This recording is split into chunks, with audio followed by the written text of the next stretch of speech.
भाइयों और बहनों, मैं उस बात की ओर अब आना चाहता हूं जिसके कारण हम लोग आज यह सभा कर रहे हैं। बाबा साहब अम्बेडकर यदि संविधान सभा के लिए चुनकर नहीं आते तो हम आज की यह सभा भी नहीं कर पाते। ना आप यहां सामने बैठे होते, ना मैं आप लोगों के सामने दो शब्द बोल पाता। महाप्राण जोगेंद्रनाथ मंडल के हमारे भारतीय समाज पे, केवल दलितों पे नहीं, भारतीय समाज पर बड़े ही उपकार है। वास्तव में बाबा साहब अम्बेडकर को संविधान का निर्माता कहा जाता है, लेकिन बाबा साहब अम्बेडकर केवल संविधान के निर्माता नहीं है। बाबा साहब अम्बेडकर तो संवैधानिक भारत के निर्माता है, कॉन्स्टिट्यूएंट इंडिया के निर्माता है। और बाबा साहब अम्बेडकर के संविधान के कारण ही जितने भी कानून बनते हैं, चाहे वो केंद्र सरकार द्वारा बनाए जाने वाले कानून हो, चाहे वे राज्य सरकार द्वारा बनाए जाने वाले कानून हो, चाहे महानगर पालिका द्वारा बनाए जाने वाले कानून हो, चाहे प्राइवेट संस्था द्वारा जो भी संस्थाएं चलती है वे भी अपने अगर कोई कानून बनाते हैं, वे अपने कोई विधियां बनाती है, तो सभी कानून संविधान के दायरे में रहकर बनते हैं। संविधान के दायरे से बाहर जाकर इस देश में हम कोई भी कानून नहीं बना सकते। और भारत देश का आज जो विकास हुआ है उसका सारा श्रेय संविधान लागू होने से जो भी आज तक का विकास हुआ है उसका सारा श्रेय संविधान को जाता है जो बाबा साहब अम्बेडकर ने बनाया। इसीलिए मैंने जो किताब लिखी है, मैं अपने आप को बहुत बड़ा विद्वान तो नहीं मानता, मैं एक छोटा सा कार्य करता हूं, लेकिन पहली बार किसी ने यह शीर्षक दिया है। बाबा साहब अम्बेडकर को यह पदवी दी है और इस पुस्तक का भी शीर्षक मैंने दिया है, संवैधानिक भारत के निर्माता डॉक्टर बाबा साहब अम्बेडकर और जोगेंद्रनाथ मंडल, महाप्राण जोगेंद्रनाथ। वास्तव में भारत का जो भी विकास हुआ है उसके लिए केवल और केवल बाबा साहब अम्बेडकर का संविधान ही जिम्मेदार है। इसलिए बाबा साहब अम्बेडकर केवल संविधान के निर्माता नहीं बल्कि संवैधानिक भारत के निर्माता है। और जितने जल्दी हो सके हमारी सरकार ने उसको करना चाहिए। बाबा साहब अम्बेडकर को राष्ट्रपिता नहीं, संवैधानिक भारत का निर्माता हमने घोषित किया जाना चाहिए, जो राष्ट्रपिता से भी बढ़कर है।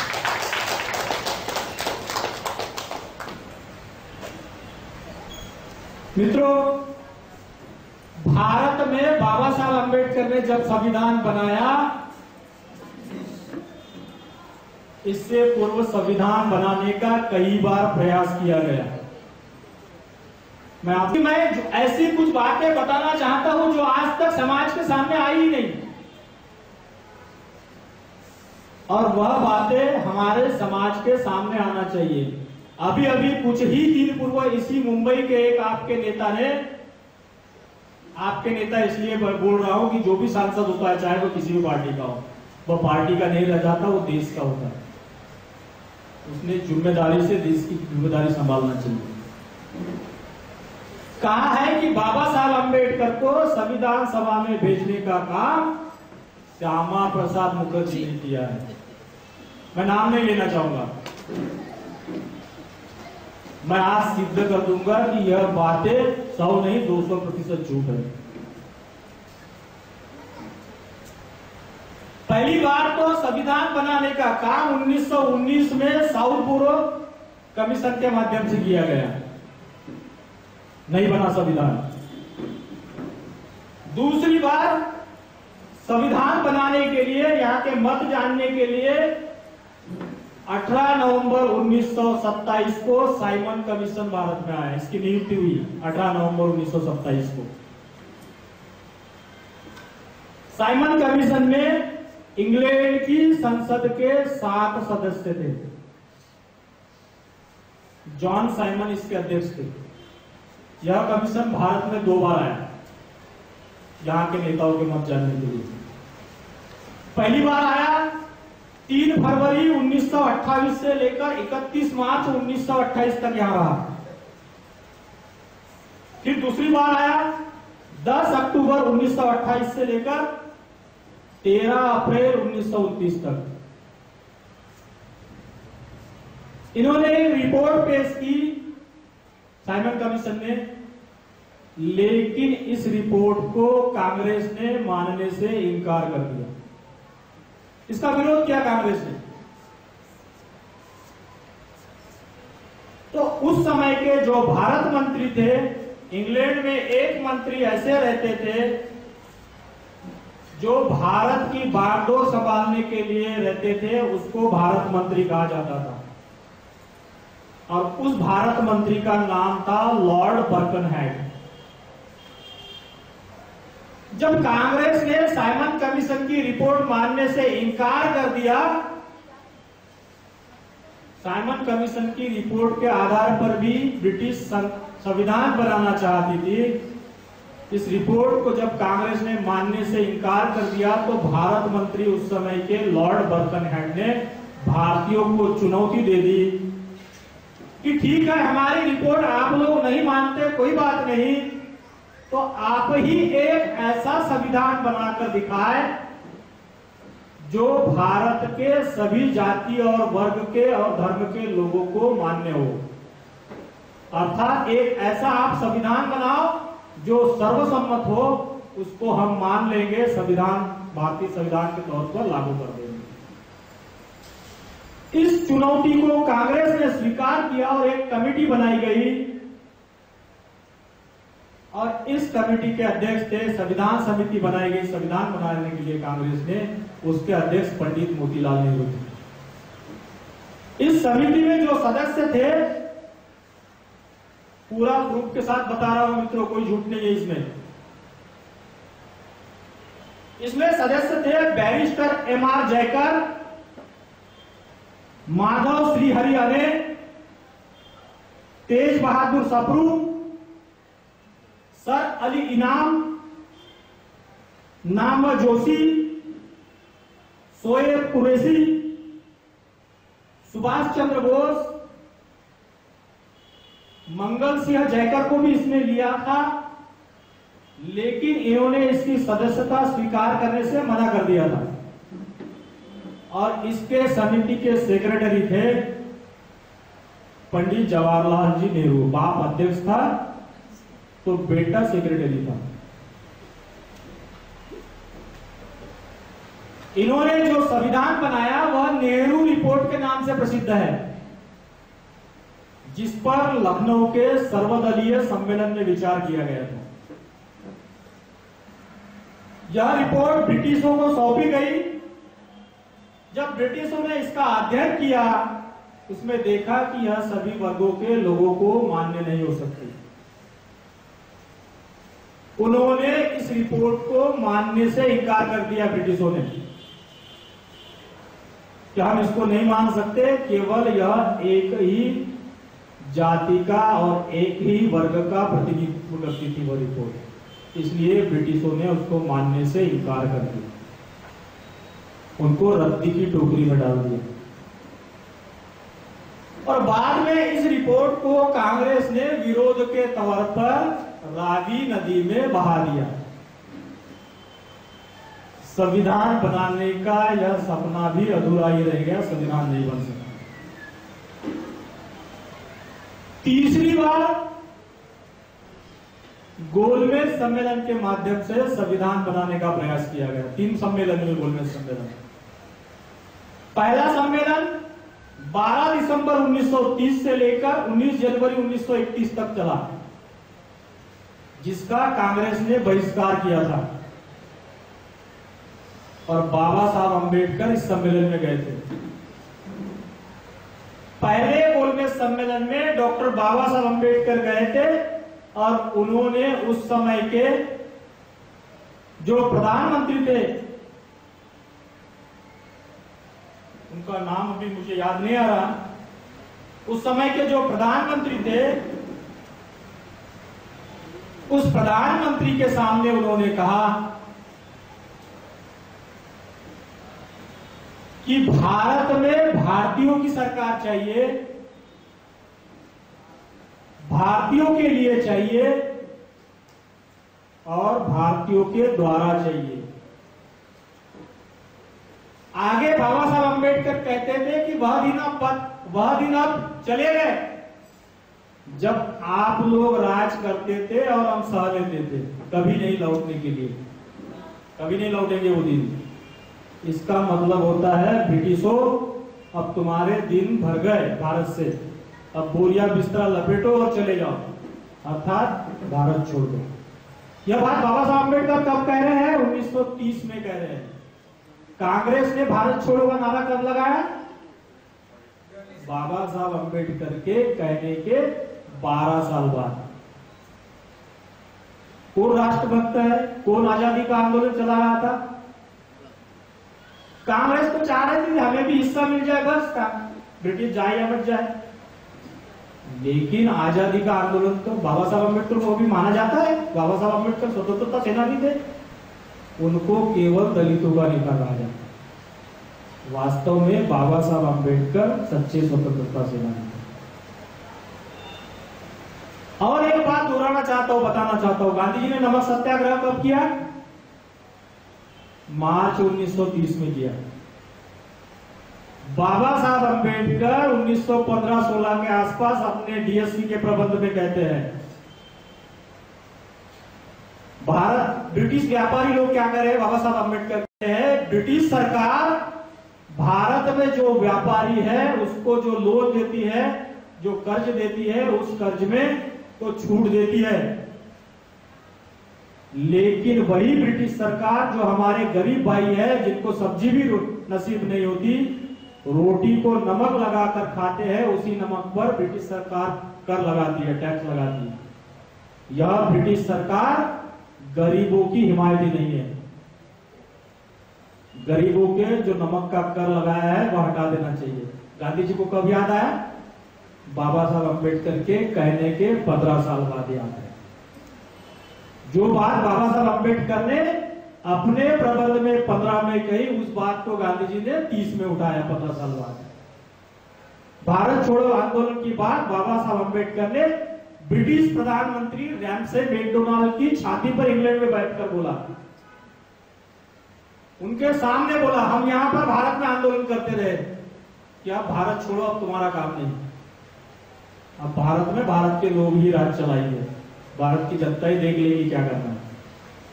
वह बात कांग्रेस को 12 साल बाद याद है। वास्तव में बाबा साहब अम्बेडकर राष्ट्र निर्माण का काम करते थे। 1942 से 46 तक यदि देखें, बाबा साहब अम्बेडकर वाइसराय की केंद्रीय कार्यकारिणी में थे, बतौर लेबर मिनिस्टर और पीडब्ल्यू मिनिस्टर।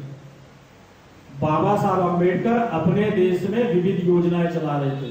भाखड़ा नंगल बांध किसकी कल्पना है? बाबा साहब अम्बेडकर की। सरदार सरोवर किसकी कल्पना है? बाबा साहब अम्बेडकर की। नदी जोड़ो योजना किसकी थी? बाबा साहब अम्बेडकर की। मजदूरों के लिए कल्याणकारी कानून किसने बनाया? बाबा साहब अम्बेडकर ने। महिलाओं को अधिकार किसने दिया? बाबा साहब अम्बेडकर ने। हमारे अपने ही नेता राष्ट्रीयता और स्वतंत्रता आंदोलन के नाम पर यहां जो सब स्टैब्लिश हो चुका था, रेलवे को उखाड़ रहे थे, बिजली के खंभे तोड़ रहे थे, पोस्ट ऑफिस को लूट रहे थे, उसको तोड़ रहे थे, अपने ही देश को नुकसान पहुंचा रहे थे। ऐसे समय बाबा साहब अम्बेडकर देश को बना रहे थे, देश में नहरें बना रहे थे, नदी जोड़ी योजना बना रहे थे, कोयला खदानों में मजदूरों की समस्या सुलझा रहे थे। कौन स्वतंत्रता आंदोलन सेनानी है? बाबा साहब अम्बेडकर सच्चे स्वतंत्रता सेनानी थे। बाबा साहब अम्बेडकर हिंदू धर्म के कभी विरोधी नहीं थे। बाबा साहब अम्बेडकर ने जब अपना आंदोलन शुरू किया, सोलापुर का भाषण पढ़ लीजिए, मई 1924 का वार्षिका। बाबा साहब अम्बेडकर यदि चाहते तो दलितों का प्रश्न उनके लिए महत्वपूर्ण नहीं था। बाबा साहब अम्बेडकर ने जब भारत में अपना आंदोलन शुरू किया, 1917-18 में बाबा साहब अम्बेडकर आए। उस समय बाबा साहब अम्बेडकर यदि चाहते तो दलितों की समस्या उनके लिए चुटकी में सुलझ जाती। लेकिन बाबा साहब अम्बेडकर अपने देश का हित चाहते थे, दलितों का केवल नहीं। बाबा साहब अम्बेडकर यहाँ आए, ब्रिटिश मिशनरी के लोग तो बैठे ही थे, क्रिश्चियन मिशनरी के लोग। दलितों को बाबा साहब अम्बेडकर 2 साल इधर उधर घूमते, प्रचार करते, क्रिश्चियन बना देते। ब्रिटिश लोग क्या करते, दलितों को सारी सुविधाएं दे देते, उनके लिखाई पढ़ाई का खर्चा कर लेते। 10-12 साल में सारे दलित लिख पढ़ जाते। ब्रिटिशों का साथ देते, ब्रिटिश और दलित मिलकर इस देश से कभी भी नहीं जाते, राज करते। बाबा साहब अम्बेडकर स्वार्थी नहीं थे, बाबा साहब अम्बेडकर ऐसा कर सकते थे। आज ब्राह्मणों के सर पर बाबा साहब अम्बेडकर बैठे होते, लेकिन बाबा साहब अम्बेडकर सच्चे राष्ट्रभक्त थे। बाबा साहब अम्बेडकर को इस देश की चिंता थी कि मेरा देश एक अच्छा देश बने, यहाँ सारे लोग समानता से रहे, स्वतंत्रता से रहे, भाईचारे से रहे, सभी को समान रूप से न्याय मिल सके। यह बाबा साहब अम्बेडकर की कल्पना थी। इसीलिए बाबा साहब अम्बेडकर ने कहा, कोई कहता है मैं पहले हिंदू हूं और बाद में भारतीय हूं, कोई कहता है मैं पहले भी हिंदू हूं बाद में भी हिंदू हूं, कोई कहता है मैं पहले मुसलमान हूं और बाद में भारतीय हूं। लेकिन बाबा साहब अम्बेडकर ही एक ऐसे नेता थे जो कहते थे मैं पहले भी भारतीय हूं और अंततः भी भारतीय ही रहूंगा। उनको अपने देश की चिंता थी, केवल दलितों की नहीं। सोलापुर का भाषण बाबा साहब अम्बेडकर कहते हैं मई 1924 में वाराणसी में, यदि हिंदू समाज को एक संघ समाज बनाना होगा तो सभी ने अपने जाति सूचक नाम छोड़ देना चाहिए। ब्राह्मण होगा तो ब्राह्मण के प्रति ही उसको अपनापन होता है, मराठा होगा तो मराठे को मराठे के प्रति ही अपनापन होता है, दलित होगा तो दलित को दलित के प्रति ही अपनापन होता है। हमने अपने जाति सूचक नाम छोड़कर केवल एक नाम धारण करना चाहिए और वह हिंदू होना चाहिए।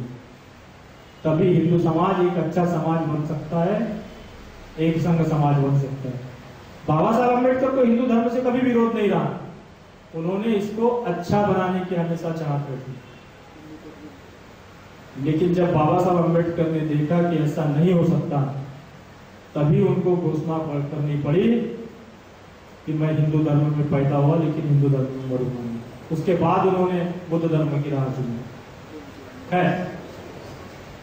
दूसरा गोलमेज सम्मेलन हुआ, तीसरा हुआ, मैं अधिक समय न लेकर तारीख भी नहीं बताऊंगा, ये तो आप सभी लोग जानते हैं। इसमें भी भारतीय संविधान नहीं बन सका। इसके बाद एक और प्रयास हुआ, सर तेज बहादुर सप्रू की अध्यक्षता में एक समिति बनाई गई थी, लेकिन यह भी संविधान नहीं बना पाया। जुलाई 1945 में ब्रिटेन में लेबर पार्टी की सरकार बनी और प्रधानमंत्री एटली प्रधानमंत्री बने, और शीघ्र ही उनकी सरकार बनते उन्होंने घोषणा कर दी कि भारत में अभी सार्वजनिक चुनाव होंगे, और यह चुनाव दिसंबर 1945 से लेकर जनवरी 1946 तक होंगे।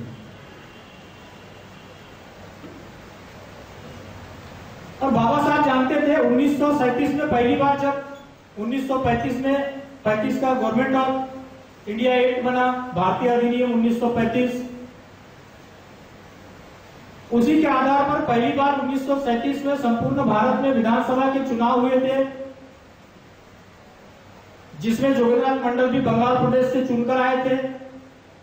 और इसके बाद चुनाव नहीं हुए थे, सीधे 1946 में चुनाव हुए, 45-46 में। बाबा साहब अम्बेडकर ने 1942 में, जुलाई 1942 में all India schedule caste federation की स्थापना की थी, और बाबा साहब अम्बेडकर भी इस फेडरेशन को चुनाव में उतारना चाहते थे। इसीलिए उन्होंने 2 से लेकर 4 अक्टूबर 1945 के दौरान पूना के अहिल्या आश्रम में all India schedule caste federation के वर्किंग कमेटी की एक बैठक बुलाई थी। इस बैठक में बंगाल प्रांत से जोगेंद्रनाथ मंडल भी आए थे, और यहां एक निर्णय लिया गया था। बाबा साहब अम्बेडकर ने एक संदेह व्यक्त किया था, देखो अभी कोई सोच भी नहीं सकता था, लेकिन बाबा साहब अम्बेडकर कितनी दूरदृष्टि रखते थे। बाबा साहब अम्बेडकर ने कहा कि अभी जो विधानसभाओं के चुनाव होने जा रहे हैं, मुझे ऐसा लगता है कि जो विधायक चुने जाएंगे शायद यही विधायक आगे चलकर संविधान सभा के भी सदस्य चुनेंगे, और इसीलिए हमने अधिक से अधिक संख्या में हमारे शेड्यूल कास्ट फेडरेशन के उम्मीदवार कैसे चुनकर आएंगे इसकी ओर ध्यान देना चाहिए। 3 अक्टूबर 1945 को डॉक्टर अंबेडकर पॉलिटिकल स्कूल की स्थापना की गई, जो पूना के अंदर में जोगेंद्रनाथ मंडल जी के हाथ से उद्घाटन किया गया था उसका, डॉक्टर अंबेडकर पॉलिटिकल स्कूल। बाबा साहब अंबेडकर ने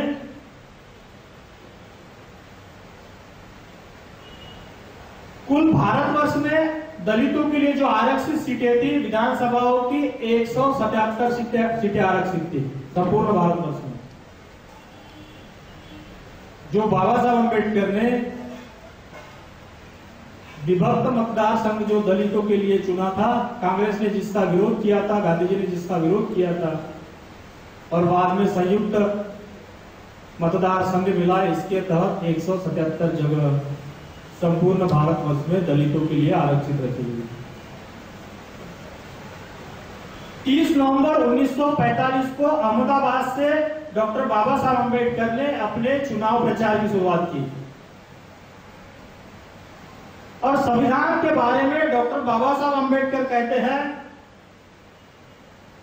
दलितों की सहमति लिए बगैर यदि इस देश में कोई भी संविधान बनाया जाता है और दलितों के हितों की बात यदि उसमें नहीं होगी तो हम उस संविधान को मानने के लिए बंधनकारी नहीं होंगे। 177 सीटें दलितों के लिए आरक्षित थी, लेकिन शेड्यूल कास्ट फेडरेशन के पास ना तो ऐसे लोग थे ना पैसा था। इसीलिए बाबा साहब अंबेडकर ने केवल गिने चुने सीटों पर अपने उम्मीदवार खड़े किए थे। 51 जगहों से अपने उम्मीदवार संपूर्ण भारत में बाबा साहब अंबेडकर ने 51 उम्मीदवार खड़े किए, जिसमें मद्रास से 24 लोगों को खड़ा किया था, मुंबई से 5 लोग खड़े हुए थे, बंगाल से 6 लोग खड़े हुए थे, उत्तर प्रदेश से 5 लोग खड़े हुए थे, और सीपी एंड बेरार से 19 लोगों को बाबा साहब अंबेडकर ने विधानसभा के लिए खड़ा किया था। फरवरी 1946 में चुनाव संपन्न हुए,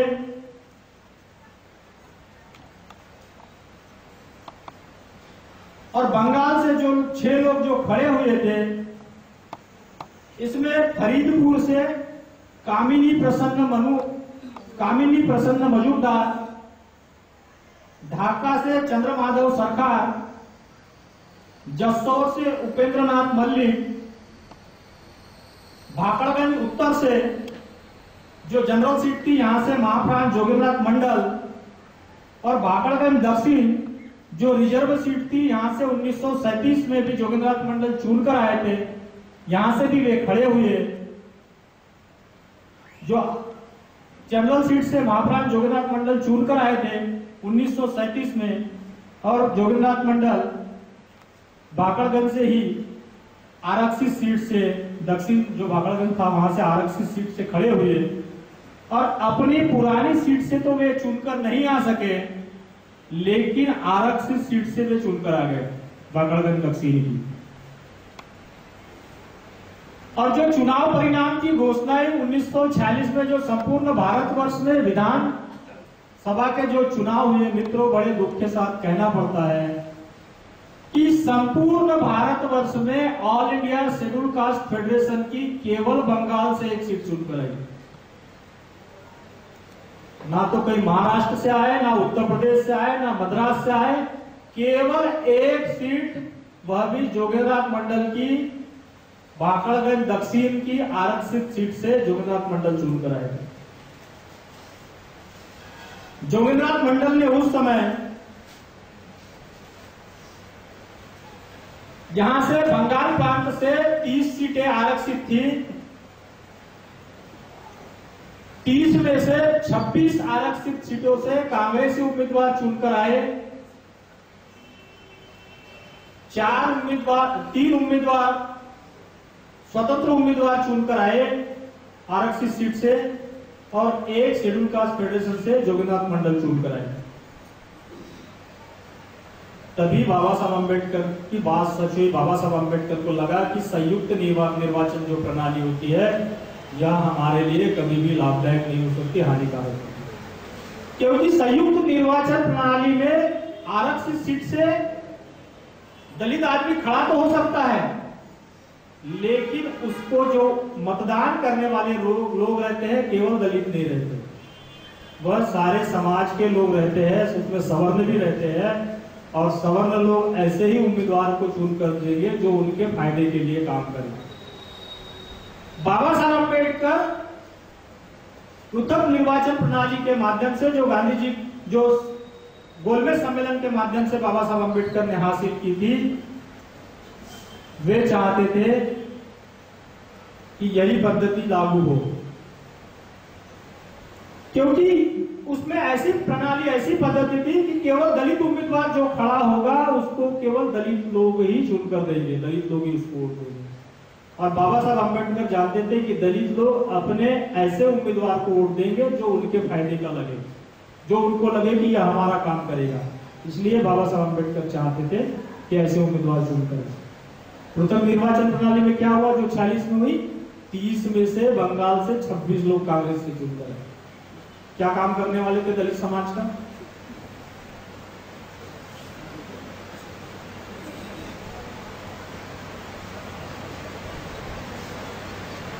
और जोगीनाथ मंडल ने मुस्लिम लीग के साथ मिलकर, मुस्लिम लीग ने जो सरकार बनी उसमें जोगीनाथ मंडल को भी मंत्री पद दिया गया।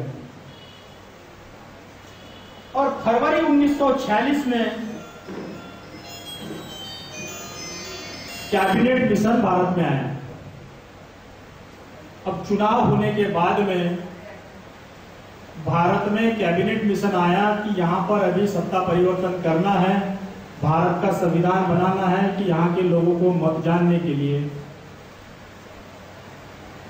जो कैबिनेट मिशन फरवरी 1946 में भारत में आया उसमें मुख्य रूप से लोग थे भारत सचिव Lord Pethick Lawrence, AP Alexander, sir Stafford Cripps. यह मिशन 24 मार्च 1946 को दिल्ली में पहुंचा। इस मिशन ने भारत के उस समय के तमाम बड़े बड़े नेताओं से मुलाकात की, लेकिन डॉक्टर बाबा साहब अम्बेडकर से कभी भी नहीं मिला। यह मिशन जरूरत भी नहीं समझा,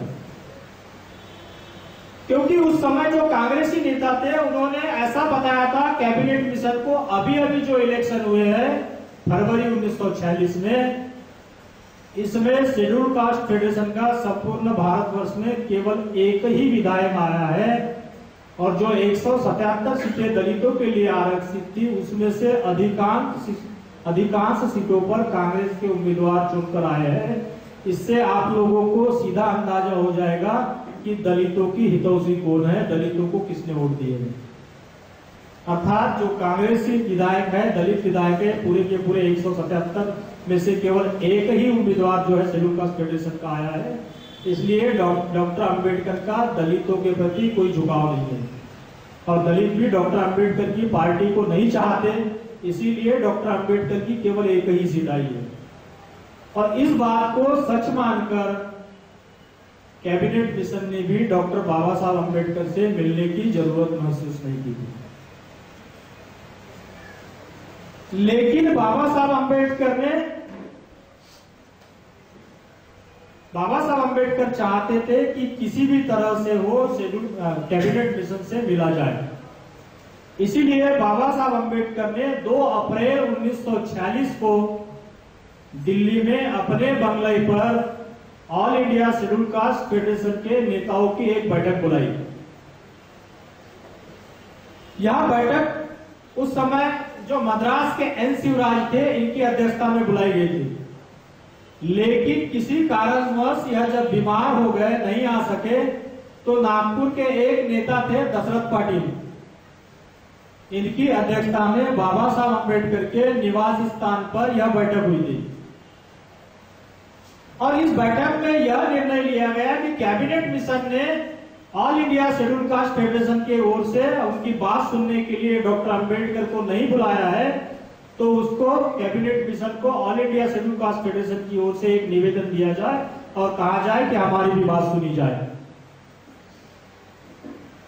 इसी के तहत कैबिनेट मिशन को एक निवेदन दिया गया और तब जाकर कैबिनेट मिशन ने डॉक्टर अंबेडकर को अपनी बात रखने के लिए 5 अप्रैल 1946 को बुलाया। बाबा साहब अंबेडकर की कैबिनेट मिशन के साथ में करीब 65 मिनट तक बातचीत हुई दिल्ली में। अब इसी बीच जोगेंद्रनाथ मंडल को पता चल गया कि अभी शीघ्र ही संविधान सभा के लिए चुनाव होने वाले हैं, क्योंकि जोगेंद्रनाथ मंडल बंगाल की मुस्लिम लीग सरकार में कानून और लोक निर्माण मंत्री थे।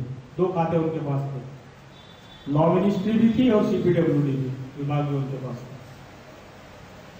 उन्हें पता चला कि अब संविधान सभा के चुनाव होने वाले हैं और यह जो चुनाव होंगे, इस भ्रम में भी लोग बहुत भ्रम में है कि बाबा साहब अंबेडकर को संविधान सभा में वहां के लोगों ने चुनकर दिया था।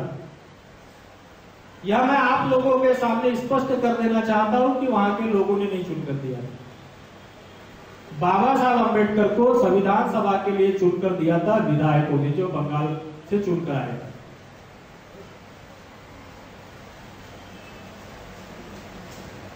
फिर से 19 मई 1946 को बाबा साहब अंबेडकर के ही निवास स्थान पर अपनी व्यूह रचना तैयार करने के लिए कि संविधान सभा के लिए हम क्या करें, हमारे पास तो एक ही उम्मीदवार है और कम से कम एक उम्मीदवार भी संविधान सभा के लिए चुनकर जाने के लिए 5 विधायकों की आवश्यकता होती थी। 5 एमएलए चाहिए होता था। शेड्यूल कास्ट फेडरेशन के पास कितने एमएलए थे? केवल 1 थे। बंबई से तो खड़ा होने का सवाल ही नहीं था, ना मद्रास से खड़ा होने का सवाल था। विधायक ही नहीं थे, यहां से खड़ा होने का कहां प्रश्न आया। जब जैसा कि हमारे एक मित्र ने कहा है कि मुंबई से हार गए तो फिर बंगाल से खड़े हुए, ना तो मुंबई से खड़े हुए थे ना मद्रास से खड़े हुए थे संविधान सभा के, ना हारे थे। उम्मीदवार ही नहीं थे, यहां से खड़ा होने का सवाल ही नहीं आता। 19 मई 1946 को जो मीटिंग बाबा साहब अंबेडकर के बंगले पर हुई दिल्ली में, जोगेंद्रनाथ मंडल ने अपने 2 प्रतिनिधि, क्योंकि वे मंत्री थे, मीटिंग में नहीं जा पाए थे व्यस्तता के कारण, इसलिए अपने 2 लोगों को भेजा था और उन्होंने कहा था कि आप जाइए, बैठक में हिस्सा लीजिए और बाबा साहब अंबेडकर को आश्वासन दीजिए कि आप बंगाल से खड़े हो जाए, सारी व्यवस्था हम कर लेंगे।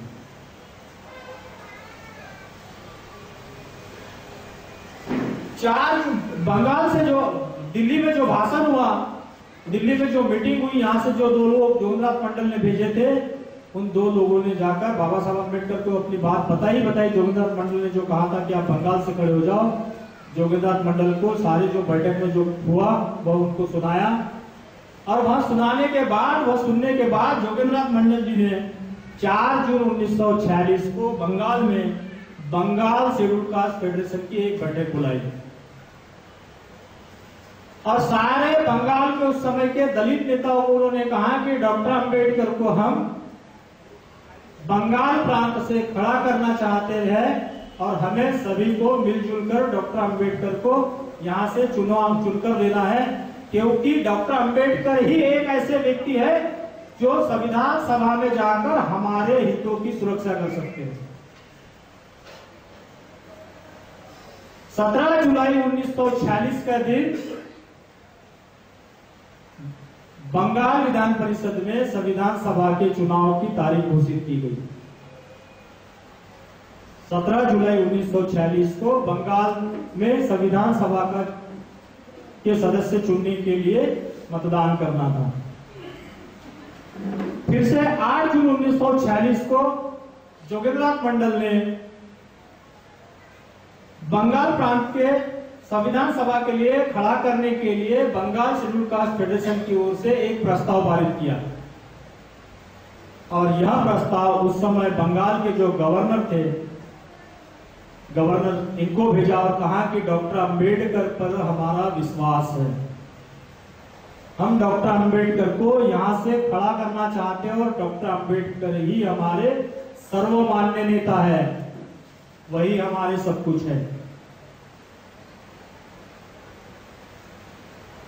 और जब सभी को विश्वास में ले लिया जोगीनाथ मंडल जी ने, बंगाल के सारे दलित नेताओं को, तो उन्होंने बाबा साहब अम्बेडकर को बंगाल में आमंत्रित किया। शुक्रवार 28 जून 1946 को डॉक्टर बाबा साहब अम्बेडकर उस समय के बड़े दलित नेता पीएम राजभोज और भाऊराव गायकवाड़ के साथ 28 जून 1946 को कोलकाता पहुंचे। रविवार दिनांक 30 जून 1946 को कोलकाता के इंडियन एसोसिएशन हॉल में डॉक्टर बाबा साहब अम्बेडकर की एक जंगी जाहिर सभा हुई, विशाल जाहिर सभा हुई। जब बाबा साहब अम्बेडकर का भाषण हुआ, इतनी बड़ी विशाल सभा को देखकर कांग्रेस को लगा कि हो न हो डॉक्टर अम्बेडकर शायद संविधान सभा के लिए अब बंगाल प्रांत से खड़े होंगे। कांग्रेस भी चिंतित हो गई, लेकिन कम से कम चुनने के लिए, संविधान सभा के सदस्य चुनने के लिए 5 विधायकों की आवश्यकता थी। डॉक्टर अम्बेडकर का भाषण सुनकर कांग्रेस भी चिंतित हो गई। और उस समय भाऊराव गायकवाड़ जी ने तो, जो बाबा साहब अम्बेडकर के साथ कोलकाता गए थे, उन्होंने महाप्राण जोगीनाथ मंडल को अलग ले जाकर एक कोने में ले जाकर पूछा, क्या मंडल जी बाबा साहब अम्बेडकर यहां से चुनकर आएंगे? मुझे तो बिल्कुल भी विश्वास नहीं होता है कि डॉक्टर बाबा साहब अम्बेडकर यहां से चुनकर आएंगे। अरे चुनकर आने के लिए तो 5 एमएलए चाहिए, हमारे पास तो एक ही एमएलए है, कैसा हो सकता है? जोगीनाथ मंडल जी ने भाऊराव गायकवाड़ को कहा, गायकवाड़ जी आप चिंता मत करें, हम सारी व्यवस्था कर देंगे, यह हमारा बंगाली भाइयों का आश्वासन है, आप चिंता मत करिए।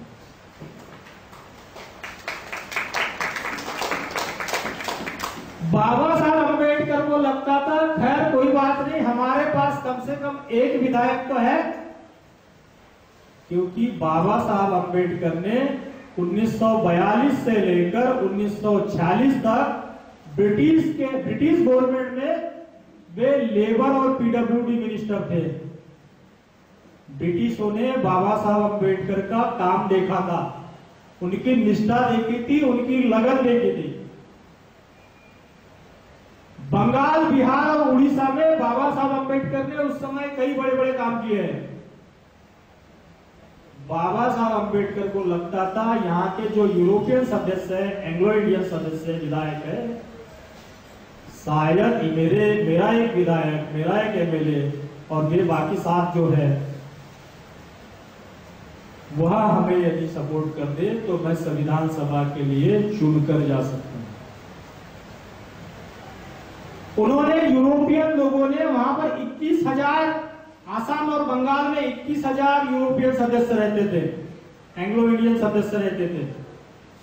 उन्होंने एक मांग की थी कि हम इतनी बड़ी तादाद में यहाँ है तो संविधान सभा में हमें भी हिस्सा मिलना चाहिए, कम से कम हमारे 7 प्रतिनिधि संविधान सभा में होना चाहिए। कांग्रेस ने इसका विरोध किया था कि ऐसा नहीं हो सकता, हम 7 प्रतिनिधि नहीं देंगे आप लोगों को। इसका इतना गंभीर परिणाम हुआ कि जो यूरोपियन सदस्य थे, इन्होंने संविधान सभा के चुनाव का बहिष्कार कर दिया। अब डॉक्टर अंबेडकर को तो वोट देने का सवाल ही नहीं आता। यूरोपियन सदस्यों ने चुनाव का बहिष्कार कर दिया था। ऐसे भी कठिन परिस्थिति में बाबा साहब अम्बेडकर को अब लगता था अब कुछ नहीं हो सकता।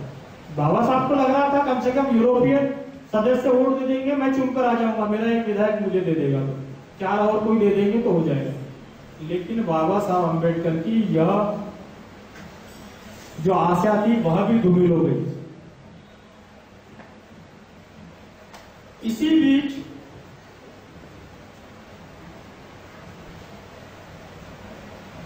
कांग्रेस के जो तत्कालीन अध्यक्ष थे, इन्होंने इसका विरोध तो कर दिया और साथ ही साथ सरदार वल्लभ भाई पटेल, जिसे लौह पुरुष कहा जाता है, इन्होंने बाबा साहब अंबेडकर बंगाल से संविधान सभा में खड़े होंगे यह भागते ही अपना वक्तव्य दे दिया था। मैंने डॉक्टर अंबेडकर के लिए संविधान सभा के दरवाजे और खिड़कियां तो क्या रोशनदान तक बंद कर दिया है, वेंटिलेटर तक बंद कर दिया है। देखते हैं डॉक्टर अंबेडकर इसमें कैसे घुसते हैं। और इसी दरमियान बंबई में, इसी मुंबई शहर में ऑल इंडिया कांग्रेस का राष्ट्रीय अधिवेशन था। कांग्रेस को लग रहा था कि डॉक्टर अंबेडकर बंगाल प्रांत से संविधान सभा के लिए खड़े होंगे। उस समय बंगाल प्रांत के कांग्रेस के अध्यक्ष थे किरण शंकर रॉय। इस किरण शंकर रॉय को हिदायत दे दी, आप मुंबई आना मत, मुंबई के कांग्रेस के राष्ट्रीय अधिवेशन में आपको आने की जरूरत नहीं है, आप वहीं टिके रहो। डॉक्टर अंबेडकर किसी भी तरह बंगाल प्रांत से संविधान सभा के लिए खड़े नहीं होना चाहिए, आपने उनको हर हालत में रोकना चाहिए, क्योंकि वे जानते थे कि एक अकेला अंबेडकर हजारों को भारी है। डॉक्टर अंबेडकर यदि संविधान सभा में आ गए तो हम सबकी जुबान बंद कर देंगे। फिर 3 जुलाई 1946 को जोगिंद्रनाथ मंडल ने अपने आवास पर फिर से एक बैठक बुलाई और फिर से डॉक्टर बाबा साहब अंबेडकर को किस प्रकार से यहां से जिताया जा सकता है, किस प्रकार से चुनकर दिया जा सकता है, इस पर उन्होंने बैठक बुलाई। कांग्रेस भी चुप नहीं रही, इतना ही कर कांग्रेस चुप नहीं रही। फिर से उन्होंने, कांग्रेस ने भी एक गुप्त बैठक बुलाई, कॉन्फिडेंशियल मीटिंग बुलाई 5 जुलाई 1940 को, बंगाल प्रदेश कांग्रेस कमेटी। और वहां विचार किया गया कि डॉक्टर अंबेडकर ने जो कार्य किए उनकी दुहाई दी गई और कहा कि हर हालत में अंबेडकर को रोकना होगा यहां से चुनकर जाने के लिए। कांग्रेस ने बाबा साहब अंबेडकर के खिलाफ ऐसी व्यूहरचना रची, उनके विरोध में हरिचांद ठाकुर और गुरुचांद ठाकुर के वंशज PR ठाकुर को उतारा, क्योंकि वो जानते थे यहां जो हरिचांद ठाकुर और गुरुचांद ठाकुर ने काम किया है उसका लाभ PR ठाकुर को होगा और डॉक्टर अंबेडकर चुनाव हार जाएंगे, PR ठाकुर चुनकर आ जाएंगे। और साथ ही साथ बाबा साहब अंबेडकर के जो सहयोगी थे मुकुंद बिहारी मल्लिक, मुकुंद बिहारी मल्लिक का दलित आंदोलन में बड़ा ही महत्वपूर्ण योगदान है। लेकिन मित्रों, कभी कभी व्यक्ति को भी लालसा खा जाती है। मुकुंद बिहारी मल्लिक जी को भड़काया गया और कहा कि आप दलित शेड्यूल कास्ट एसोसिएशन की तरफ से खड़े हो जाओ संविधान सभा के लिए, ताकि उनको लगा कि जो 1-2 जो उम्मीदवार अगर इनके फेवर में भी हो तो उनके वोट मुकुंद बिहारी मल्लिक को मिल जाए, डॉक्टर अंबेडकर को नहीं मिले।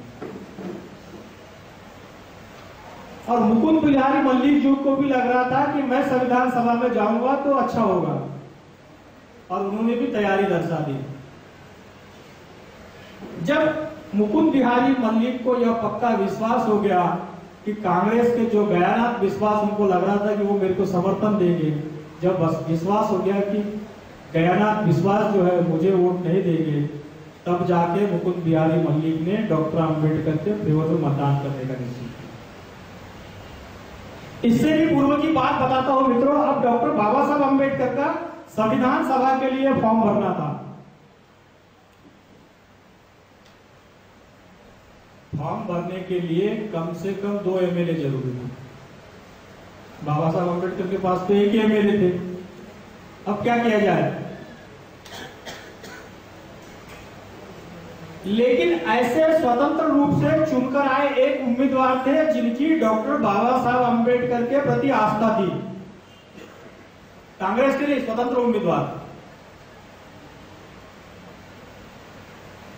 जिनका नाम था, रंगपुर से विधायक थे नगेंद्र नाथ रॉय। लेकिन एक दिक्कत इनकी भी यह थी कि यह पलंग पर लेटे हुए थे, बीमार थे, कहीं चल फिर नहीं सकते थे, पलंग से भी नहीं उठ सकते थे। बड़ी दिक्कत थी। नाम भरने के लिए एक तो प्रस्तावक चाहिए था और दूसरा एक विधायक अनुमोदक चाहिए था, तब नामांकन होता। जोगेंद्रनाथ मंडल रंगपुर गए, नगेंद्रनाथ जी से बात की, उनको समझाया। नगेंद्रनाथ जी बोले मैं तो चल नहीं सकता, उठ नहीं सकता, फिर नहीं सकता, लेकिन मैं डॉक्टर अम्बेडकर के पक्ष में तो हूँ, उनको अपना वोट तो देना चाहता हूँ, उनका समर्थन तो करना चाहता हूँ। जोगेंद्रनाथ मंडल जी ने एम्बुलेंस ले गए उनके घर, पलंग सहित उनको एम्बुलेंस में डाला और विधान भवन परिसर में लेकर आए।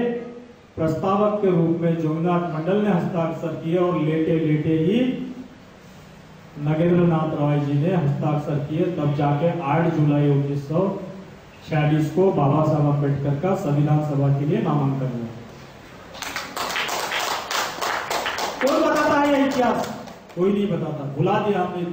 कितने कष्ट झेलने पड़ रहे हैं जोगेंद्रनाथ मंडल जी को, साधारण बात नहीं है ये। अब 2 विधायक जुड़ गए, तीसरे एक विधायक जो खड़े नहीं हो पाए, जिनको समर्थन भी नहीं मिला, ऐसे एक मुकुंद बिहारी मल्लिक, 3 हो गए। कम से कम और 2 विधायक चाहिए। 2 ही की बात है, लेकिन कोई बात नहीं। हमारे पास तो 26 विधायक थे जो हमारे जाति के थे, हमारे समाज के थे, भले ही कांग्रेस के क्यों न हो, ये तो दलित रिजर्व सीट पर चुनकर आए थे। जोगेंद्रनाथ मंडल जी ने ऐसी व्यूह रचना रची, उनके घर के सामने मोर्चे लगाए, उनको समझाया, अरे आप जो आज विधायक बन बैठे हो, यह डॉक्टर अंबेडकर की ही देन है। पहले तो आपको कोई करीब भी खड़े नहीं करता था, आपको कोई पूछता भी नहीं था। आज जो आप विधायक बने हुए हो, डॉक्टर अंबेडकर यदि गोलमेज सम्मेलन में नहीं जाते और गांधी से जो समझौता नहीं होता, तो आप लोग विधायक भी चुनकर नहीं आ सकते थे। आपकी तो लायकी ही नहीं थी, हमारे समाज की कहां लायकी थी? लायकी होने के बाद तो अधिकार ही नहीं थे। वो अधिकार गोलमेज सम्मेलन में बाबा साहब अम्बेडकर ने लड़ झगड़ के हासिल किए थे। वो कांग्रेस के टिकट से ही सही चुनकर आए, लेकिन देन तो बाबा साहब अम्बेडकर की थी। उन्होंने उनको समझाया कि आप लोगों ने यदि डॉक्टर अंबेडकर को चुनकर नहीं दिया और डॉक्टर अंबेडकर संविधान सभा में नहीं गए, वहां कोई दूसरा व्यक्ति चला गया, तो हो सकता है आज जो अधिकार मिले हुए हैं वे अधिकार भी चले जाएंगे। आपकी विधायकी नहीं रहने वाली। आप भले ही किसी भी पार्टी से आ जाए, आपके जो अधिकार चले गए, कानून में बदलाव हो गया, तो अभी जो विधायक है वो भी नहीं रहेंगे। आगे के अधिकार मिलने की तो बात दूर की है। कुछ विधायक समझदार थे। समझदार क्या थे? जोगेंद्रनाथ मंडल जी ने और एक व्यूह रचना रची, आगे थोड़ा बताऊंगा, अभी सस्पेंस में रहने दो। ठीक है, 3 तो मिल गए विधायक, लेकिन कांग्रेस को लग रहा था कि हो सकता है जो दलित विधायक रिजर्व सीट से चुन के आए, कांग्रेसी है, उसमें से कुछ विधायक डॉक्टर अंबेडकर को अपना मत दे दे। कांग्रेस ने भी चाल चली और जो विधायक डॉक्टर अंबेडकर के समर्थन में जा सकते थे उनको भूमिगत करवा दिया, नजरबंद करवा दिया, उनको कैद करवा दिया। एक जगह से समाचार प्रकाशित हुआ, कांग्रेस वाले को बाबा साहब अंबेडकर को वोट नहीं देंगे, हो सकता है कम्युनिस्ट पार्टी के विधायक डॉक्टर अंबेडकर को अपना वोट दे। बाबा साहब ने भी नहीं सोचा था ऐसा, कभी ना जोगेंद्रनाथ मंडल ने सोचा। यहां जब खबर चली तो झट से उस समय के विधायक ज्योति बसु, कम्युनिस्ट पार्टी के विधायक जो लंबे अवधि तक मुख्यमंत्री भी रहे, उन्होंने अपना एक स्टेटमेंट दिया 10 जुलाई 1946। यह रिकॉर्ड है सभी, मैं कोई फालतू की बातें नहीं बोल रहा हूं, सारे संदर्भ है।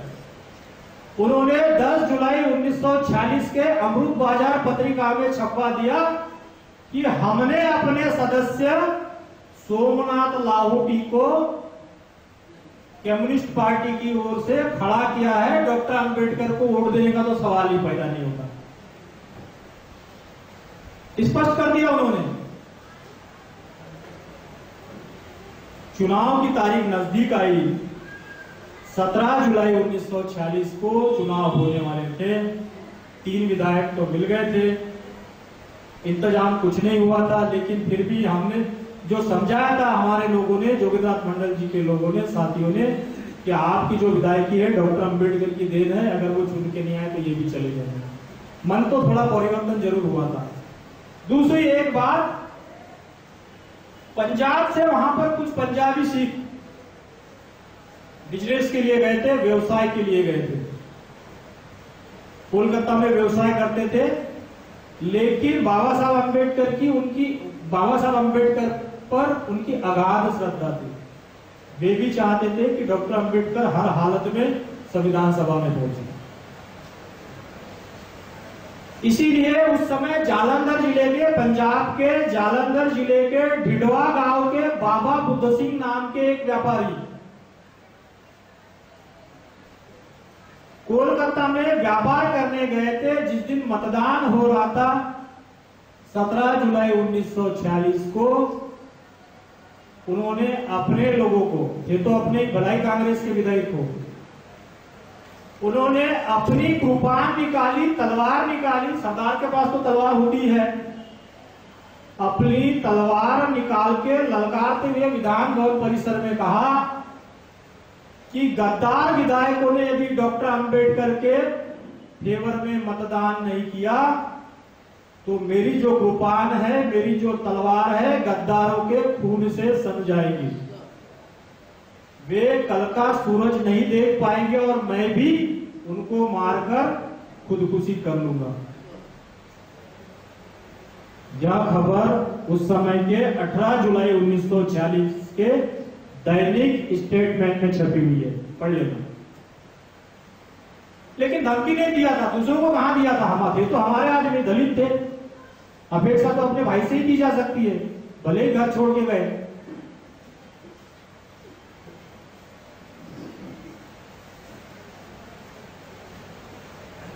और 20 जुलाई 1946 को, 17 जुलाई को मतदान हुआ, 20 जुलाई 1946 को जब वोटों की गिनती हुई, बाबा साहब अंबेडकर स्वतंत्र उम्मीदवार जो खड़े हुए थे उनमें सबसे अधिक वोट मिले। जोगेंद्रनाथ मंडल जी की मेहनत रंग लाई। बाबा साहब अंबेडकर संविधान सभा के लिए चुनकर आए। सरदार वल्लभ भाई पटेल ने जो कहा था, मैंने संविधान सभा के दरवाजे और खिड़कियां तो क्या, रोशनदान तक बंद कर दिए हैं, वेंटिलेटर तक बंद कर दिए हैं, संविधान सभा के दरवाजों को लात मारते हुए बाबा साहब अंदर घुसे। जोगेंद्रनाथ मंडल जी की यह कम सफलता नहीं है।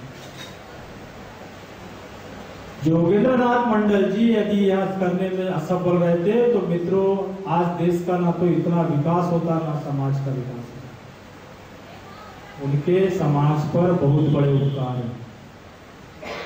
जिन विधायकों ने वोट दिया था उनके नाम मैं आप लोगों को गिना देता हूं। जोगेंद्रनाथ मंडल जी यदि चाहते तो कांग्रेस के सुभाष चंद्र बोस और उस समय के उनके बड़े भाई शरद चंद्र बोस, इन्होंने जोगेंद्रनाथ मंडल की बड़ी सहायता की। उनके बड़े भाई संविधान सभा के लिए खड़े हुए थे। इन दोनों भाइयों ने मिलकर जोगेंद्रनाथ मंडल को कोलकाता का मेयर भी बनाया था एक समय। इनका उपकार चुकाने के लिए जोगेंद्रनाथ मंडल अपना वोट उनको दे सकते थे। क्या जरूरत थी डॉक्टर अंबेडकर को मदद करने की? कहा महाराष्ट्र के व्यक्ति, लेकिन गद्दार नहीं थे जोगेंद्रनाथ मंडल। उन्होंने सच्चे व्यक्ति को चुनकर दिया। भाखड़ागंज दक्षिण से जोगेंद्रनाथ मंडल ने वोट दिया, जो विधायक थे। रंगपुर से नगेंद्रनाथ राय, जो स्वतंत्र उम्मीदवार थे। समय तो अधिक नहीं हो, थोड़ा आधे घंटे में, 15-20 मिनट में करूंगा।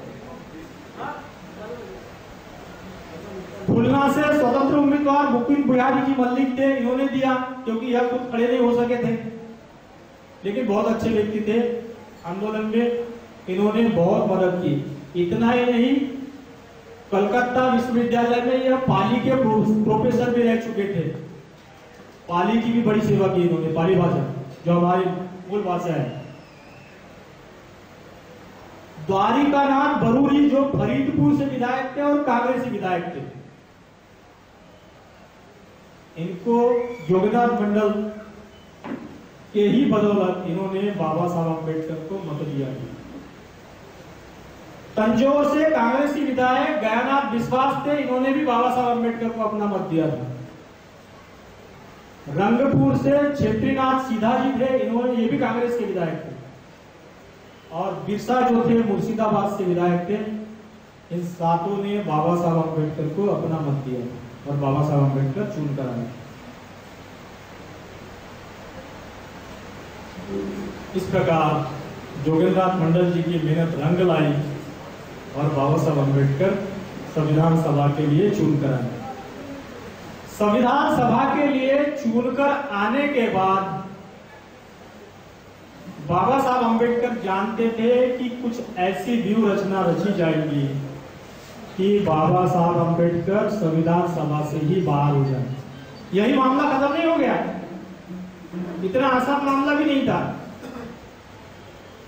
बाबा साहब अम्बेडकर जानते थे कि उनको संविधान सभा से बाहर निकालने के लिए प्रयास किया जाएगा चुनकर आने के बाद भी। इसीलिए बाबा साहब अम्बेडकर अक्टूबर 1946 के मध्य में इंग्लैंड के दौरे पर गए। वहां जाके उन्होंने प्रधानमंत्री एटली से मिले,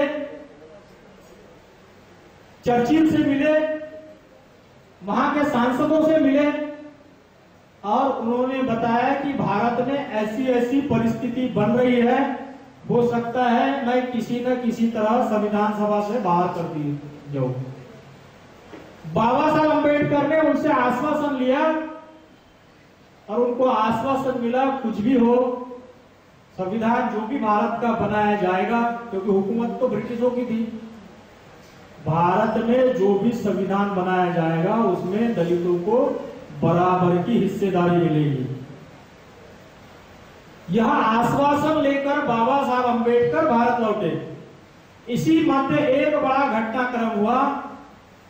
भारत में आजादी मिलने के 1 वर्ष पूर्व ही इंटरिम सरकार, अंतरिम गवर्नमेंट बनाने की कवायद शुरू हो गई केंद्र में। कांग्रेस ने अपने कोटे से दलित हितों बताने के लिए बाबू जगजीवन राम को लिया। अब बाबा साहब अम्बेडकर तो यहां नहीं थे और वे तो जाते भी किसके टुकड़े पर, बाबा साहब तो कभी पसंद नहीं करते। बाबा साहब यहां जरूर नहीं थे, लेकिन मुस्लिम लीग भी क्यों पीछे रहती दलितों के मामले में। मुस्लिम लीग भी बताना चाहती थी हम भी दलितों के हितों से। इसीलिए उन्होंने जोगेंद्रनाथ मंडल जी को ऑफर दिया कि हम आपको अपने कोटे से केंद्र में जो सरकार बनने जा रही है, इंटरिम गवर्नमेंट बनने जा रही है, उसमें कानून मंत्री बनाना चाहते हैं, आप कानून मंत्री बने। मोहम्मद अली जिन्ना ने उस समय के बंगाल के जो मुख्यमंत्री थे मिस्टर सोहरावर्दी, इनके पास संदेशा भिजवाकर सोहरावर्दी के मंत्रिमंडल में जो मंत्री थे कानून और पीडब्ल्यूडी मंत्री जोगेंद्रनाथ मंडल, उनको संदेशा भिजवाया।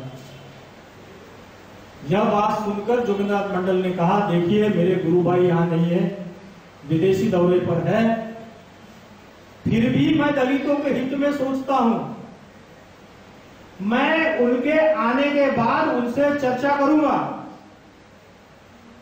मैं मंत्री तो बनने को तैयार हूं, लेकिन मेरी कुछ शर्तें हैं। कांग्रेसी जिन विधायकों ने बाबा साहब अम्बेडकर को चुनकर दिया था उनको कांग्रेस से निकाल दिया गया था, उनको तोहफा भी देना था। जो बात छुपा के रखा था जब मैंने अभी बता रहा हूं। जिन कांग्रेसी विधायकों ने बाबा साहब अम्बेडकर को चुनकर दिया था, जो कांग्रेस से निकल गए थे, जोगेंद्रनाथ मंडल ने कहा कि मेरी कुछ शर्तें हैं, मैं मुस्लिम लीग के कोटे से केंद्र में कानून मंत्री बनने के लिए तैयार हूं। मेरी पहली शर्त है कि मेरे गुरु भाई यदि नाराज होंगे, कहेंगे कि यह मंत्री आप क्यों बने हो, अभी विदेश से आ जाते हैं, तो मैं तुरंत मंत्री पद छोड़ दूंगा। इतनी बाबा साहब अम्बेडकर की इज्जत करते थे। मैं इस मंत्री पद को लात मार दूंगा। दूसरी मेरी बात, मैं केंद्र में मंत्री बनने से बंगाल प्रदेश में जो मंत्री बना हूं, मेरा मंत्री पद की सीट खाली हो जाएगी, तो मेरी एक सीट जो खाली होगी, इसके बदले मेरे 2 लोगों को मंत्री बनाना होगा बंगाल प्रदेश में। और केवल 2 को मंत्री बना के नहीं चलेगा, मेरे 3 लोगों को कमीशन पर लेना होगा। केवल मंत्री बनाने से नहीं चलेगा, मेरे 3 लोगों को कमीशन में लेना होगा। मुस्लिम लीग को आखिर बताना था कि हम भी दलितों के हितैषी है। आप जगजीवन राम को ले सकते तो हम उनसे ज्यादा त्याग कर सकते हैं। मित्रों, इस बात पे मुस्लिम लीग राजी हो गई। जिन विधायकों की विधायकी चले गई थी बाबा साहब अम्बेडकर को वोट देने के कारण, वे मंत्री भी बने और कमीशन पर भी नियुक्त हो गए। क्या मिला? उनका तो प्रमोशन कर दिया जोगेंद्रनाथ मंडल जी ने, और जोगेंद्रनाथ मंडल केंद्र में कानून मंत्री बने। बाबा साहब अम्बेडकर आने के बाद जब वे बंबई लौट आए, जोगेंद्रनाथ मंडल को जैसे ही पता चला तुरंत बंबई आए, बाबा साहब अम्बेडकर से मिले। बाबा साहब अम्बेडकर से बंद कमरे में चर्चा हुई कि अब इस देश का क्या होगा। सारी रणनीति तय की गई।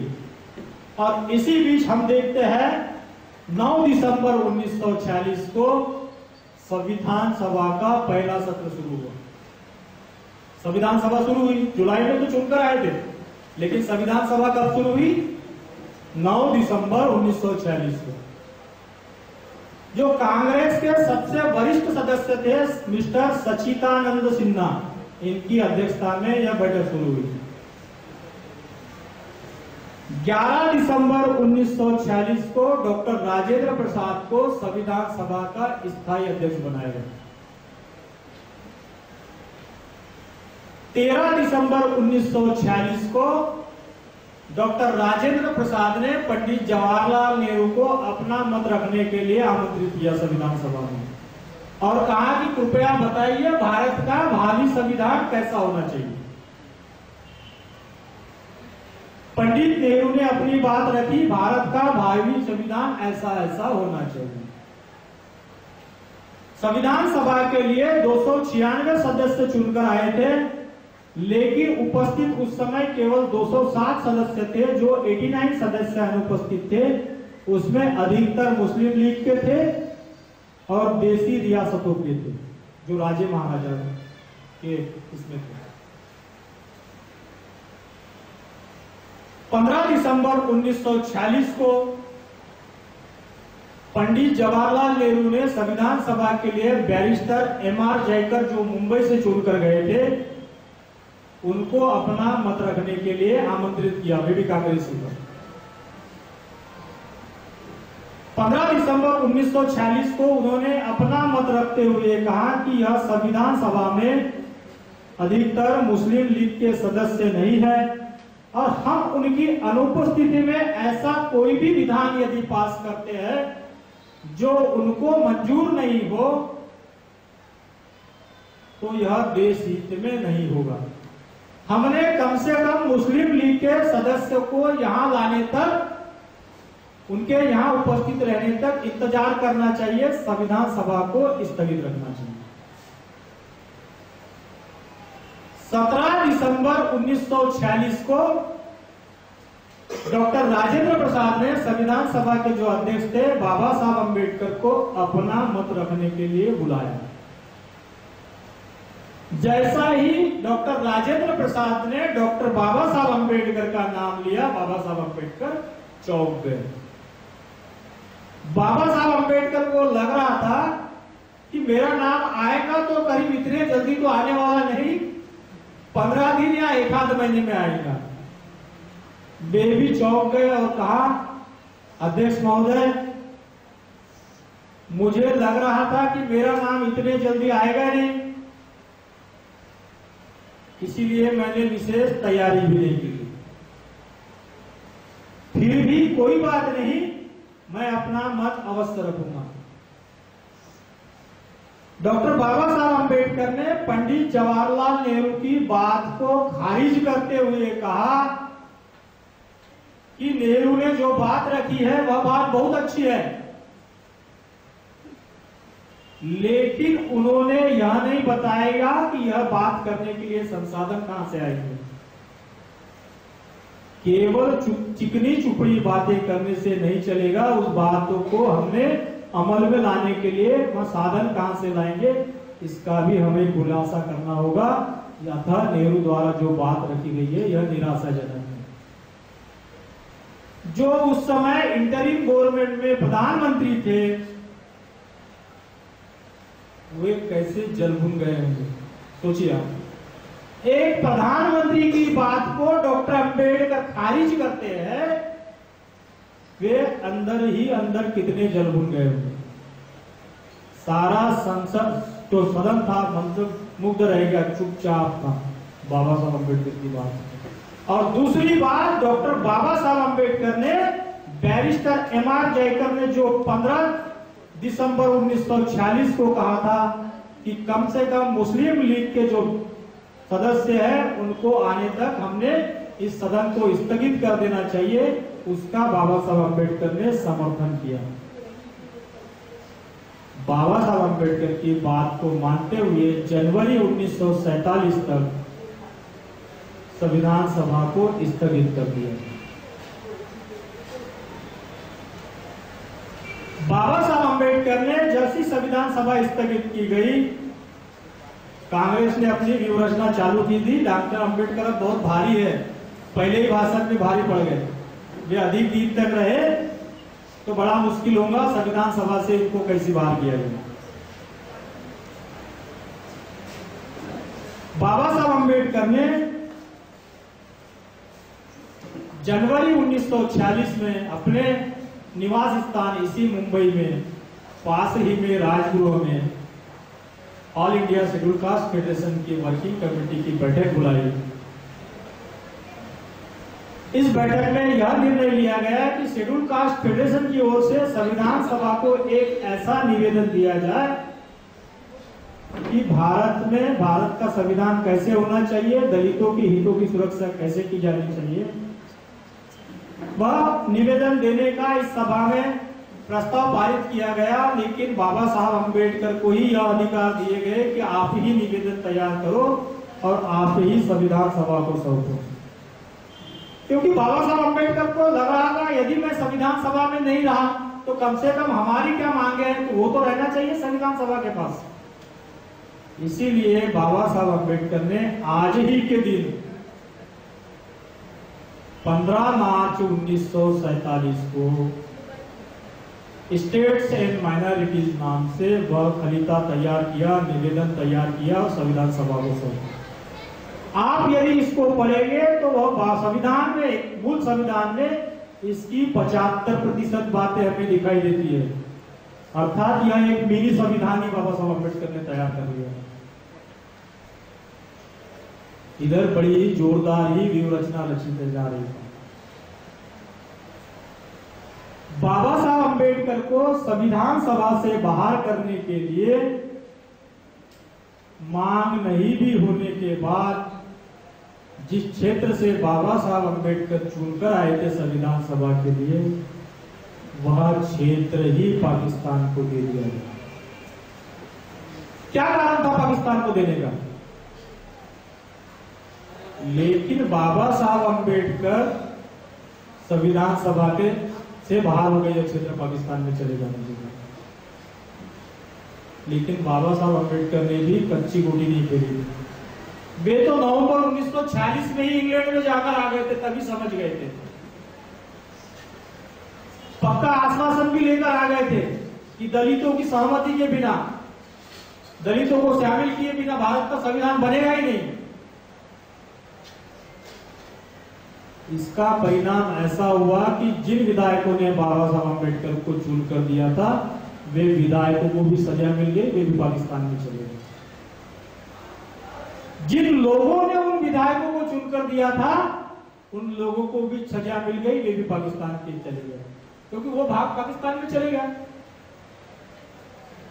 इतना घिनौना फेल किया गया। जब लोग वहां से निर्वासित के तौर पर भारत में आए, पश्चिम पाकिस्तान से जब लोग आए उनको उल्लासनगर में बसाया गया, नागपुर में खामला में बसाया गया, जरीपटका में बसाया गया, बड़े बड़े शहरों में बसाया गया। उनके लिए सारी सुविधाएं दी गई, मकान बनाए गए, उनके व्यवसाय करने के लिए धन दिया गया। लेकिन हमारे वही भाई पूर्व पाकिस्तान से जब भारत में आए, उनको ओडिशा के कालाहांडी में बसाया गया, जो आज कंदमूल खाकर जीते हैं। उनको सुंदरबन के जंगलों में बसाया गया, उनको अंडमान निकोबार में बसाया गया, महाराष्ट्र के गढ़चिरौली के दुर्गम भागों में बसाया गया। ऐसे दूर दूर बसाया गया उनको, जो आज भी नागरिकता के लिए तरस रहे हैं। भारत का आज भी उन्हें नागरिक नहीं माना जाता। मित्रों, यह बड़ी खेद की बात है। सरकार का कर्तव्य होता है सभी के प्रति समान दृष्टिकोण रखना।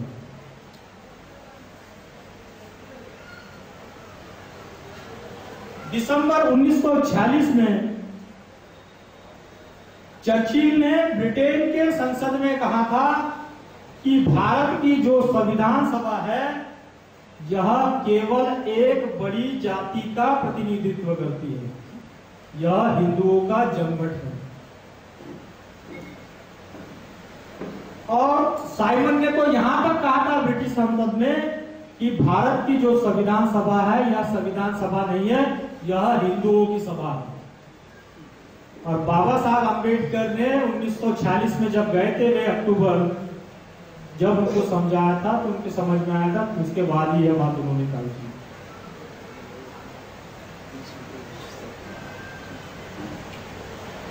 इसी के साथ बाबा साहब आम्बेडकर की और जोगेंद्रनाथ मंडल की बातचीत भी हुआ करती थी, देश की समस्याओं की ओर वो ध्यान भी देते थे। ऐसा ही एक पत्र बाबा साहब आम्बेडकर ने, कॉन्फिडेंशियल पत्र है वो, जो मेरी किताब में आया है, पढ़ लीजिए। 2 जून 1947 को जोगेंद्रनाथ मंडल ने बाबा साहब आम्बेडकर को पत्र लिख के सलाह मांगी थी कि हमारी भावी रणनीति क्या होनी चाहिए। इसके जवाब में 30 जून 1947 को कॉन्फिडेंशियल पत्र लिखते हैं बाबा साहब आम्बेडकर जोगेंद्रनाथ मंडल को। उस पत्र में बाबा साहब आम्बेडकर कहते हैं कि देश का विभाजन तय है, हिंदुओं को हिंदुस्तान मिल जाएगा, मुस्लिमों को पाकिस्तान, दलितों का क्या, क्वेश्चन मार्क लगाते हैं बाबा साहब। हिंदुओं को हिंदुस्तान मिल जाएगा, मुस्लिमों को पाकिस्तान, दलितों का क्या। बाबा साहब आम्बेडकर कहते हैं दलितों की भी सुरक्षा बहुत जरूरी है। दलितों की सुरक्षा के लिए मैं तो भारत में हुई, उस पत्र में बाबा साहब आम्बेडकर स्पष्ट जरूर नहीं लिखते, लेकिन यह बात भी जरूर लिखते हैं कि पाकिस्तान में जो फंसे दलित है उनकी भी सुरक्षा जरूरी है। इसका मतलब क्या होता है कि जोगेंद्रनाथ मंडल जी दलितों की, पाकिस्तान में जो दलित फंसे रहेंगे उनकी सुरक्षा के लिए आप पाकिस्तान चले जाइए। लोग कहते हैं कि जोगेंद्रनाथ मंडल गद्दार थे, वे देश छोड़ के पाकिस्तान चले गए। देश छोड़ के जोगेंद्रनाथ मंडल गद्दार नहीं थे। वहां जो दलित फंसे हुए थे, वहां जो हिंदू फंसे हुए थे, उनकी सुरक्षा के लिए बाबा साहब आम्बेडकर ने 30 जून 1947 को जो गोपनीय पत्र लिखा था, उसी को आधार बनाकर जोगेंद्रनाथ मंडल ने पाकिस्तान जाना तय किया था। अपने मन से नहीं गए पाकिस्तान। जोगेंद्रनाथ मंडल गद्दार नहीं थे। पाकिस्तान में जो काम किया उन्होंने मेरे किताब में दिया है, वक्त की कमी के कारण मैं नहीं बता पाऊंगा, पढ़ लीजिए। कई महत्वपूर्ण काम किए पाकिस्तान में। पाकिस्तान की संविधान सभा का पहला अस्थायी अध्यक्ष उन्हें बनाया गया। पाकिस्तान के पहले लॉ और लेबर मिनिस्टर थे। जिस प्रकार भारत सरकार में रहते हुए बाबा साहब अम्बेडकर की जब बात नहीं मानी गई, बाबा साहब अम्बेडकर ने अपने मंत्री पद को लात मारा, त्याग पत्र दिया, उसी प्रकार जब जोगेंद्रनाथ मंडल की बात पाकिस्तान की सरकार ने नहीं सुनी, तो बाबा साहब अम्बेडकर का यह चेला, इसने भी अपने मंत्री पद को लात मारकर भारत वर्ष। अगर स्वार्थी होते, मंत्री पद के लिए गए होते, तो क्यों मंत्री पद से इस्तीफा देते? यहां आने के बाद उन्होंने अपना सारा जीवन निर्वासितों की सेवा में लगा दिया। जिनके घर बार चले गए थे, रहने का कोई ठिकाना नहीं था, खाने का कोई ठिकाना नहीं था, ऐसे लोगों के लिए भारत में आने के बाद एक गुमनामी की जिंदगी की, प्रसिद्धि के लिए नहीं जी। लोगों ने उन पर तरह तरह के आरोप किए, फिर भी सेवा करते रहे, फिर भी आरोप किए। 15 जुलाई 1946 को बैरिस्टर M.R. जयकर की बात नहीं मानने पर M.R. जयकर नाराज हो गए थे, जब उन्होंने 15 दिसंबर 1946 को संविधान सभा में कहा था कि मुस्लिमों को आने तक राह देखी जाए, उनकी बात की खिल्ली उड़ाई गई थी। इससे नाराज होकर उन्होंने संविधान सभा की सदस्यता से त्याग पत्र दे दिया। 4 जुलाई 1946 को ब्रिटिश संसद में भारतीय स्वतंत्रता बिल पेश किया गया। इसी दरमियान पंडित जवाहरलाल नेहरू ने पत्र लिखा, मजबूरी में ही सही, कि डॉक्टर अंबेडकर का संविधान सभा में होना बहुत जरूरी है। यहां जो खेर थे मुख्यमंत्री उस समय के, उनको पत्र लिखा, मुंबई से जो बैरिस्टर M.R. जयकर की जगह खाली हुई है, उस सीट से डॉक्टर अंबेडकर को चुनकर भेजा जाए। जब बाबा साहब अंबेडकर को यहां से चुन के भेजा गया, 4 जुलाई 1946 को जो ब्रिटिश की संसद में, 4 जुलाई 1947, 4 जुलाई 1947 को ब्रिटिश संसद में भारतीय स्वतंत्रता बिल जो पेश हुआ था, बाबा साहब अंबेडकर को चुनकर देने के बाद 15 जुलाई 1946 को ब्रिटिश की संसद में यह बिल पास हुआ। बाबा साहब अंबेडकर जब तक चुनकर नहीं गए संविधान सभा के लिए मुंबई से, तब तक यह बिल पास नहीं हुआ। सुनिए, इसका मतलब पहले बाबा साहब को संविधान सभा में लो, तभी भारत को आजादी मिलेगी। जब बाबा साहब अंबेडकर को संविधान सभा में लिया यहां से, तब 15 जुलाई 1947 को भारतीय स्वतंत्रता बिल इंग्लैंड की संसद में पास हुआ और इस तरह बाबा साहब अंबेडकर फिर से संविधान सभा में चुनकर गए। अब दूसरी बड़ी बात बताना चाहूंगा,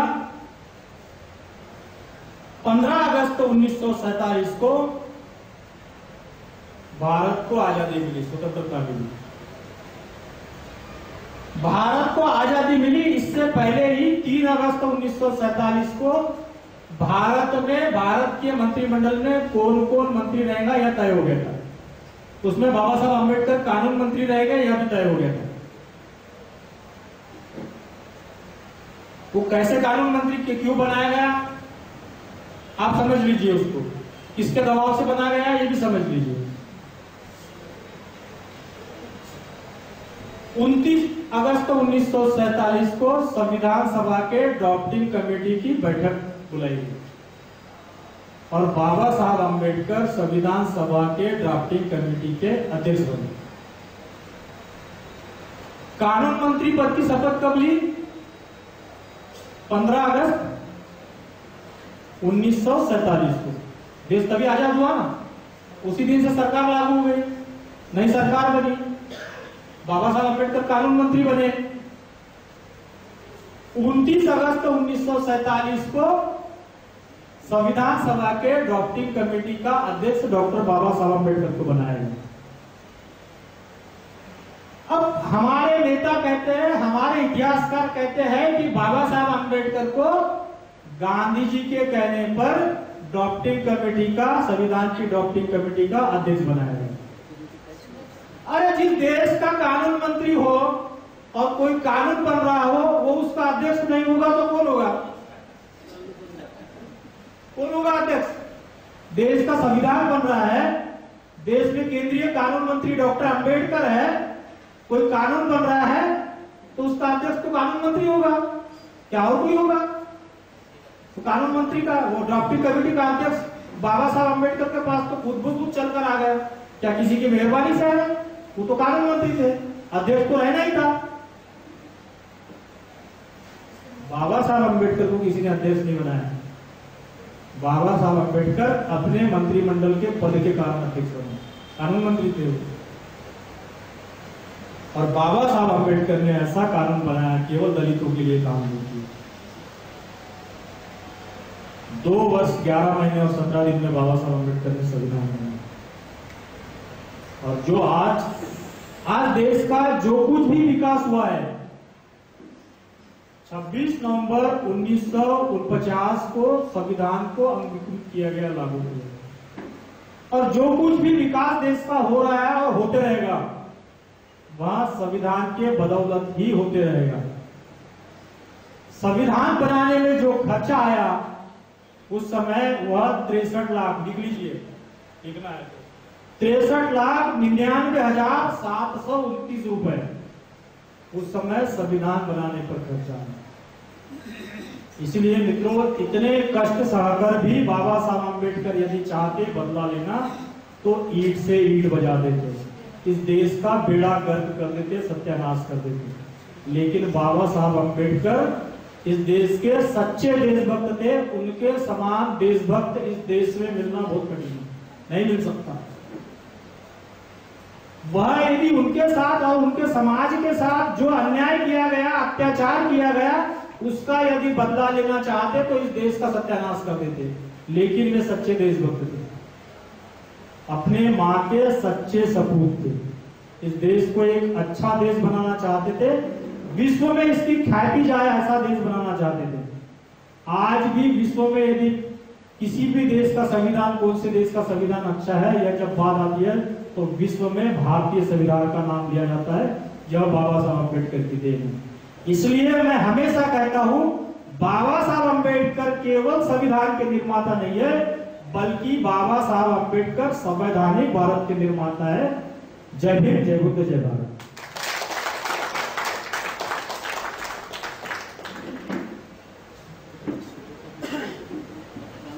धन्यवाद डॉक्टर संजय गाजवे जी। अभी टाइम भी बहुत हो गया। अभी वोट ऑफ थैंक्स के लिए मैं सीटे वाला को आमंत्रित करता हूँ, वहाँ पे वोट ऑफ थैंक्स प्लीज।